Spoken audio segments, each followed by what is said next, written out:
Chapter 22.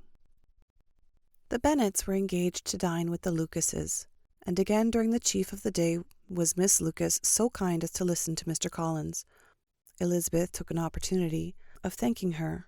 "It keeps him in good humour," said she, "and I am more obliged to you than I can express." Charlotte assured her friend of her satisfaction in being useful, and that it amply repaid her for the little sacrifice of her time.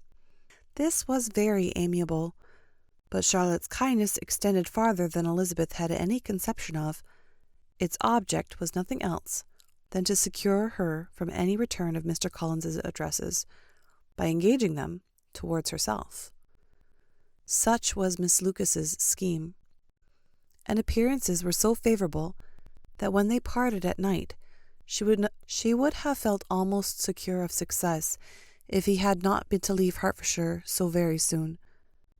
But here she did injustice to the fire and independence of his character, for it led him to escape out of Longbourn House the next morning with admirable slyness, and hasten to Lucas Lodge to throw himself at her feet. He was anxious to avoid the notice of his cousins, from a conviction that if they saw him depart, they could not fail to conjecture his design, and he was not willing to have the attempt known till its success might be known likewise. For though feeling almost secure, and with reason, for Charlotte had been tolerably encouraging, he was comparatively diffident since the adventure of Wednesday. His reception, however, was of the most flattering kind. Miss Lucas perceived him from an upper window as he walked towards the house, and instantly set out to meet him accidentally in the lane. But little had she dared to hope that so much love and eloquence awaited her there. In as short a time as Mr. Collins's long speeches would allow, everything was settled between them to the satisfaction of both, and as they entered the house, he earnestly entreated her to name the day that was to make him the happiest of men. And though such a solicitation must be waived for the present, the lady felt no inclination to trifle with his happiness. The stupidity with which he was favoured by nature must guard his courtship from any charm that could make a woman wish for its continuance, and Miss Lucas, who accepted him solely from the pure and disinterested desire of an establishment, cared not how soon that establishment were granted. Sir William and Lady Lucas were speedily applied to for their consent, and it was bestowed with a most joyous alacrity. Mr. Collins's present circumstances made it a most eligible match for their daughter, to whom they could give little fortune, and his prospects of future wealth were exceedingly fair. Lady Lucas began directly to calculate, with more interest than the matter had ever excited before, how many years longer Mr. Bennet was likely to live, and Sir William gave it as his decided opinion that whenever Mr. Collins should be in possession of the Longbourn estate, it would be highly expedient that both he and his wife should make their appearance at St. James's. The whole family, in short, were properly overjoyed on the occasion. The younger girls formed hopes of coming out a year or two sooner than they might otherwise have done, and the boys were relieved from their apprehension of Charlotte's dying an old maid. Charlotte herself was tolerably composed. She had gained her point, and had time to consider of it. Her reflections were in general satisfactory. Mr. Collins, to be sure, was neither sensible nor agreeable. His society was irksome, and his attachment to her must be imaginary, but still he would be her husband. Without thinking highly either of men or matrimony, marriage had always been her object. It was only with the provision of well-educated young women of small fortune, and however uncertain of giving happiness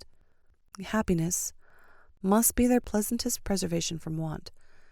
This preservative she had now obtained, and at the age of 27, without having ever been handsome, she felt all the good luck of it. The least agreeable circumstance in the business was the surprise it must occasion to Elizabeth Bennet, whose friendship she valued beyond that of any other person.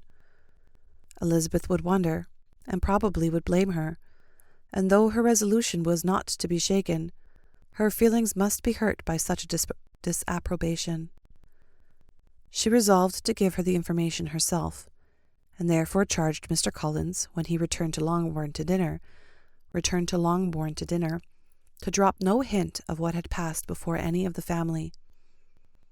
A promise of secrecy was of course very dutifully given, but it could not be kept without difficulty, for the curiosity excited by his long absence burst forth in such a very direct questions on his return as required some ingenuity to evade. And he was at the same time exercising great self-denial, for he was longing to publish his prosperous love. As he was to begin his journey too early on the morrow to see any of the family, the ceremony of leave-taking was performed when the ladies moved for the night, and Mrs. Bennet, with great politeness and cordiality, said how happy they should be to see him at Longbourn again, whenever his engagements might allow him to visit them.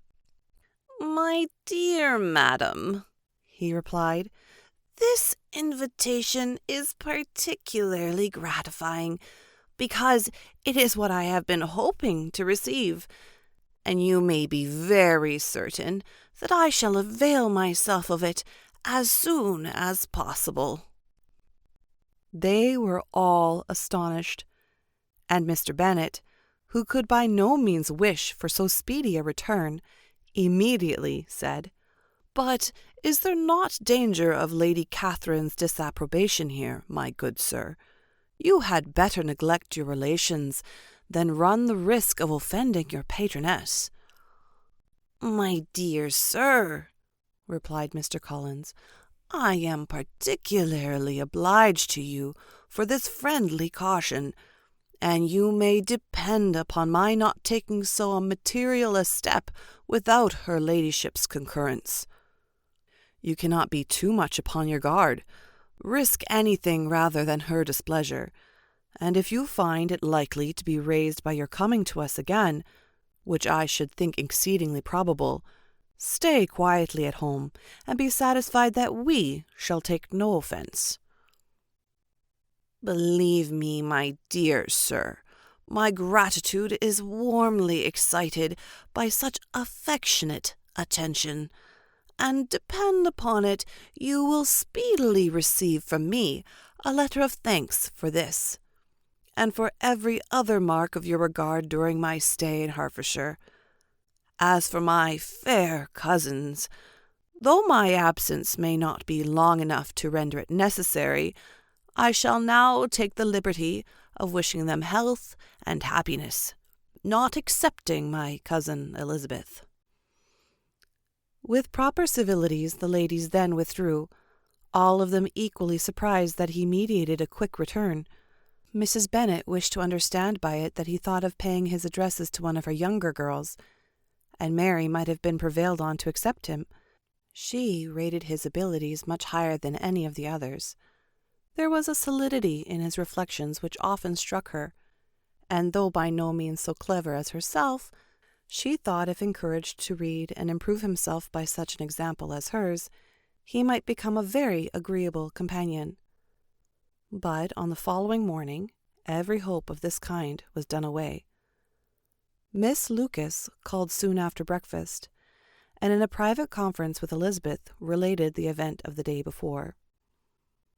The possibility of Mr. Collins's fancying herself in love with her friend had once occurred to Elizabeth within the last day or two, but that Charlotte could encourage him seemed almost as far from possibility as she could encourage him herself, and her astonishment was consequently so great as to overcome at first the bounds of decorum, and she could not help crying out, "Engaged to Mr. Collins! My dear Charlotte, impossible!" The steady countenance which Miss Lucas had commanded in telling her story gave way to a momentary confusion here on receiving so direct a reproach, though, as it was no more than she expected, she soon regained her composure, and calmly replied, "Why should you be so surprised, my dear Elizabeth? Do you think it incredible that Mr. Collins should be able to procure any woman's good opinion because he was not so happy as to succeed with you?" But Elizabeth had now recollected herself, and making a strong effort for it, was able to assure with tolerable firmness that the prospect of their relationship was highly grateful to her, and that she wished her all imaginable happiness. "I see what you are feeling," replied Charlotte.